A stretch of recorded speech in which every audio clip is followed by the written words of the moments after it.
Welcome to Fear Street.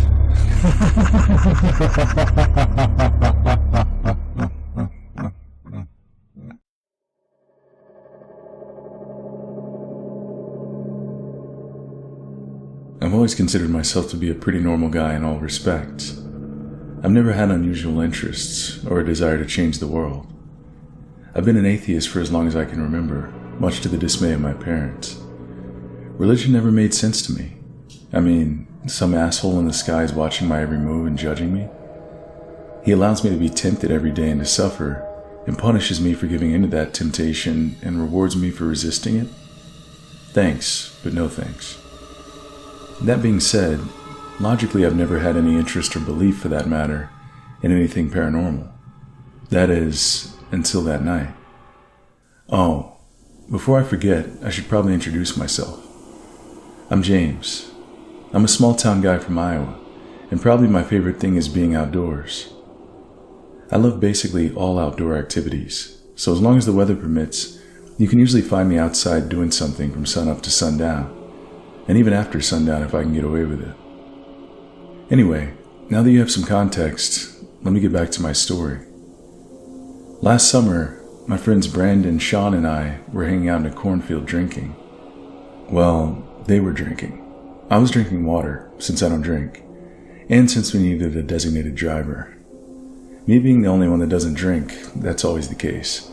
But I don't mind, because I love driving, especially at night. So that night, we were just talking, laughing, and having a good time. It was around 9 p.m., and my friends were already getting pretty trashed. I don't remember exactly how it started, but they started arguing about this girl they both wanted to hook up with. Things got pretty heated, and me being the level-headed one, I tried to step in to be the mediator. It didn't go well. I was going back and forth between the two of them, trying to get them to squash it, which in hindsight was a terrible idea, because not only did they not have a real interest in making things right, they also ended up blaming me for the whole argument. That pissed me off so much, since I had just been trying to help. I told them I was leaving, and they protested that they weren't ready yet, but I was adamant. So, having no choice, they reluctantly agreed. We were about 20 minutes away from anything resembling civilization, and I really had to pee, so I told them to wait in the car for me.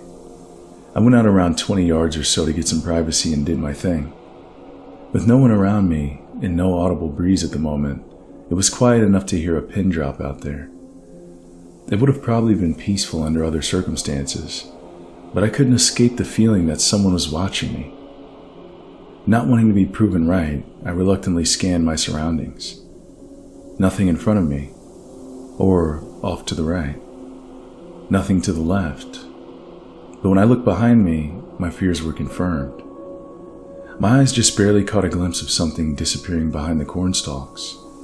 It scared the hell out of me, and I jumped, feeling my heart sink in my chest and a deep pit develop in my stomach. Whatever it was, it had been watching me until I became aware of its presence. Trying to calm myself down, I reasoned that it must be some kind of animal. But what kind? Something big enough to eat me? I had no idea. Or worse, what if it was a person? Curious to find out what exactly it was, partially so I could calm myself down, I followed it. It was just far enough ahead of me that I couldn't really make out any detail. I could only see a dark figure, about 4 feet tall, which ruled out my "it could be a psycho" theory. Unless, of course, it was a crazed midget. Still, for peace of mind, I needed to know what this thing was. I picked up speed, and it immediately did the same. I started walking even faster, but again, so did it. Every time I sped up, it sped up too, so I wasn't gaining on it, not even an inch. Finally, I broke out into a sprint, but still, it managed to stay just far enough ahead of me so that I couldn't make out what it was. There was a clearing just up ahead though, and I figured I'd be able to get a good look at it from there. There was only one problem. When I got to the clearing, it was nowhere to be found. Once again, it was as quiet as a cemetery on a winter night. I was completely out of breath, lungs on fire with every labored inhalation. As I began to catch my breath, I realized just how quiet it actually was. I'm talking deathly quiet. I couldn't even hear the crickets, which was really unusual for a summer night. Something was off. The air felt completely still. It was as if time itself had frozen, and the only thing unaffected was me. The sound of every step and every breath I took seemed massively amplified against the backdrop of absolute silence. All of a sudden, I started to feel this weird vibration all throughout my body. It's hard to explain, but it felt extremely uncomfortable. I was beyond terrified now, knowing something horrible was about to happen. I felt a very strong compulsion to look up, as if something was pulling my gaze upward. There was something in the sky above me, but not a trace of it could be seen or heard. All I could see was blackness over a vast area of the sky, maybe half a mile. That's how I knew there was something there, and that whatever it was big. Suddenly, from the center of the darkness, I saw a small bright white light. It looked like a mini star. Then it started growing rapidly. It got bigger and bigger, until eventually it expanded to fill my entire field of vision. I was transfixed, like I'd been hypnotized or drugged. Then there was a flash, like the flash of a camera, but much bigger. The next thing I knew, I was waking up on the ground to the muffled sounds of two voices. As I came fully back into consciousness, I could hear the voices more and more clearly. It was Brandon and Sean calling my name. I tried to call back out to them and stand up, but I was too weak to do either. I felt like I had just woken up from an extremely deep sleep. Luckily for me, though, they managed to find me. I wasn't sure what had just happened. All I knew was that I had a headache from hell. They took me to the hospital, where, against my better judgment, I told the doctors what had happened.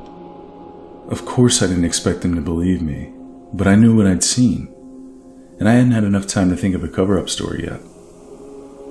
I had to get a CAT scan and lots of blood drawn, and after what seemed like an eternity, the doctor told me that apparently I'd had a seizure. I was in shock. I'd never had so much as a sprained ankle before, and honestly I didn't know what to think or do. Had the seizure caused me to hallucinate? Or had I come across some otherworldly force that caused all of this? Why did this have to happen to me? I had endless questions and no answers. Over the next few weeks, I spent more time between the hospital and the doctor's office than I did at home. They ran a seemingly endless amount of tests on me before finally coming to a conclusion. They had discovered multiple abnormalities in my brain, and they diagnosed me as being epileptic.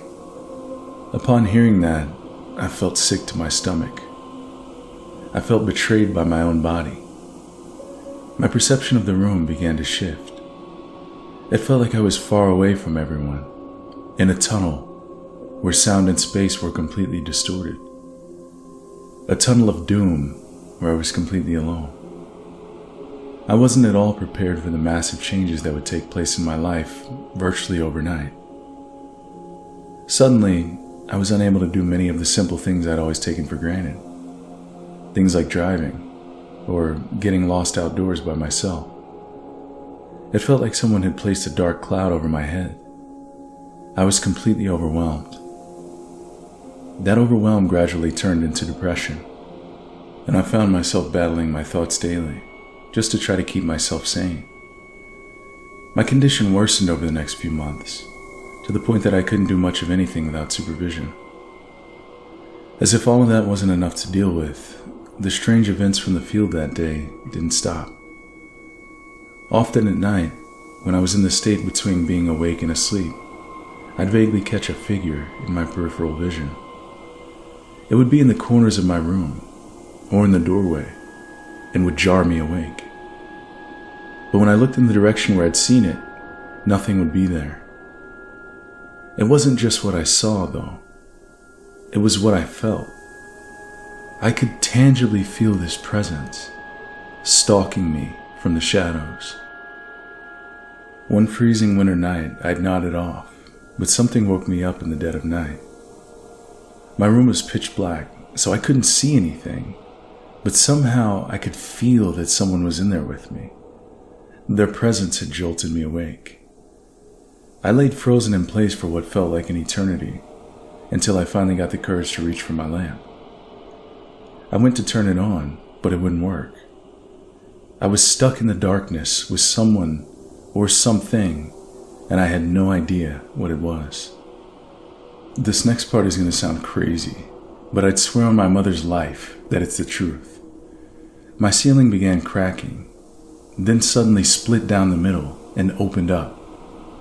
The brightest light I've ever seen filled not just my room, but my entire body.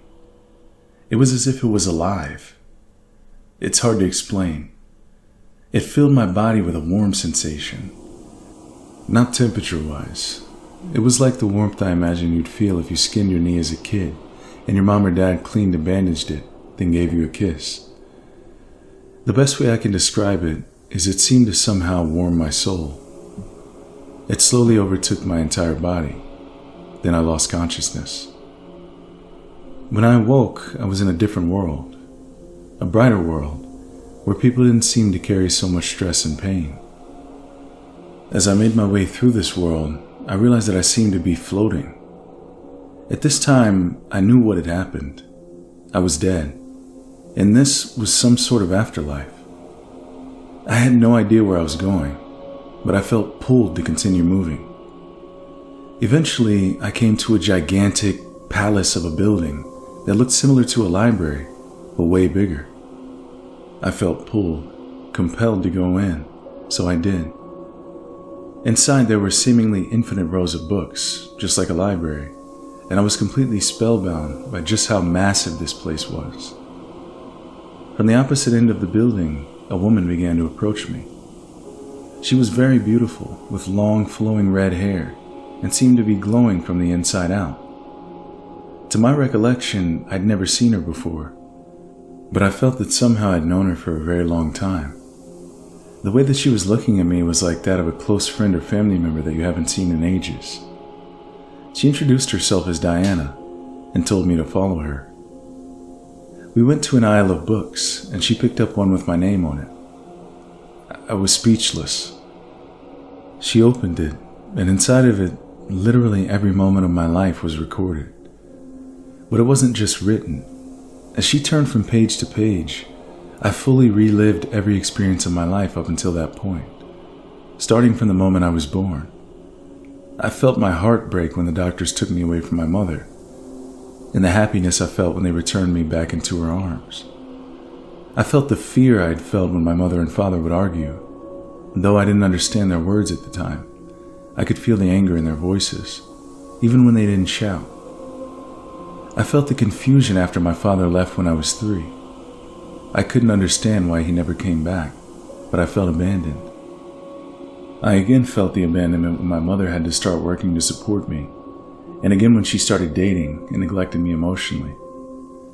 It didn't stop there. I felt the heartbreak I caused my mother when I ran away from home at 16. I felt the pain I caused my father when I told him I hated him and never wanted to speak to him again. And on and on.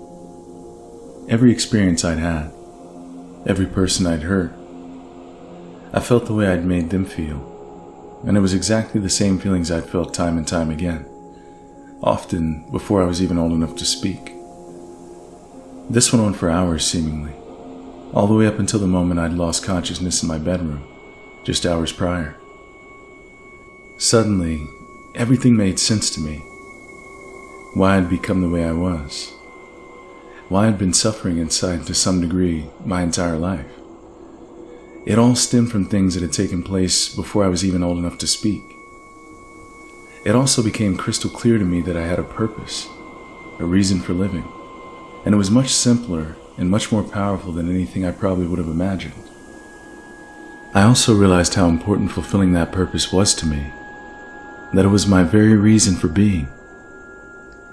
In that moment, I instantly felt gripped by fear. I was terrified that it was too late to make things right, since I knew I had to have been dead, and that this must be the afterlife.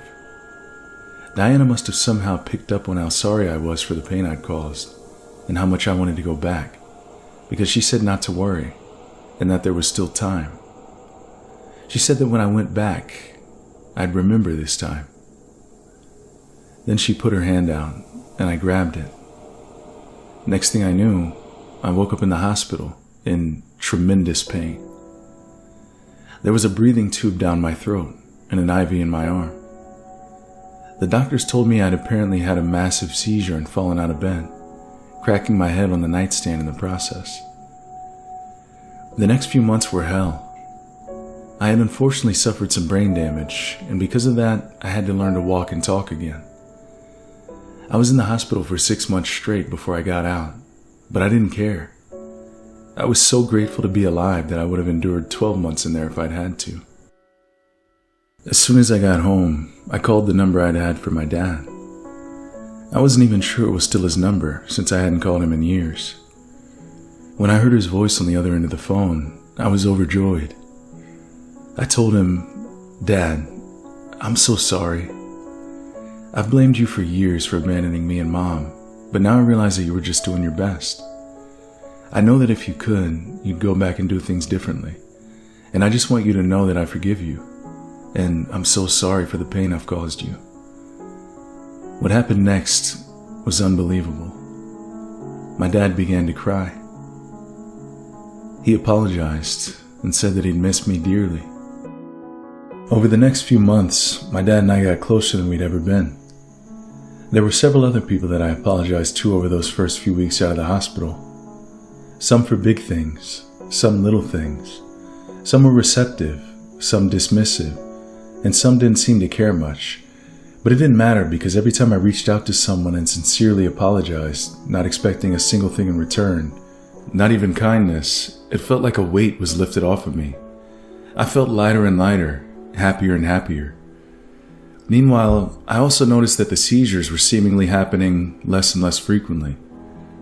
It was like, as my relationships healed and the anger and blame in me changed into understanding, I felt more and more love.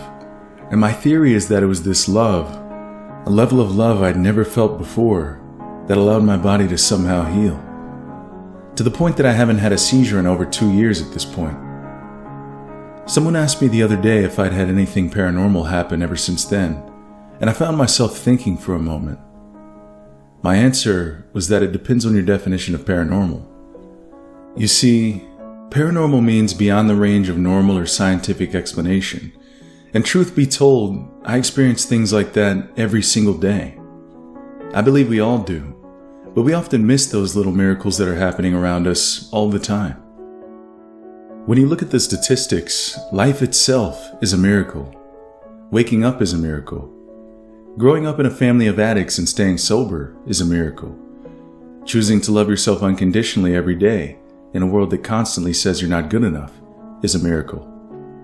The people in our lives who love us through all of our faults is a miracle. A busy family making time to sit down together at the dinner table every night to be present with each other is a miracle. Even a flower growing through a crack in the concrete is a miracle.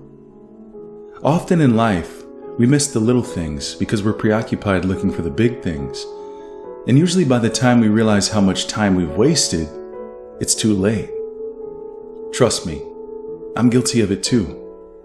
But since my experience, every day I know I'm living on borrowed time. So I try to make the most of it by being exactly the person I needed when I was growing up. Because I still need that person. I need to be that person. It's my destiny. This entire world needs that. And I hope that by sharing my story, we'll remember that we all need it. We need ourselves to be what we needed when we were just innocent children. And by giving ourselves what we've always deserved, we can heal.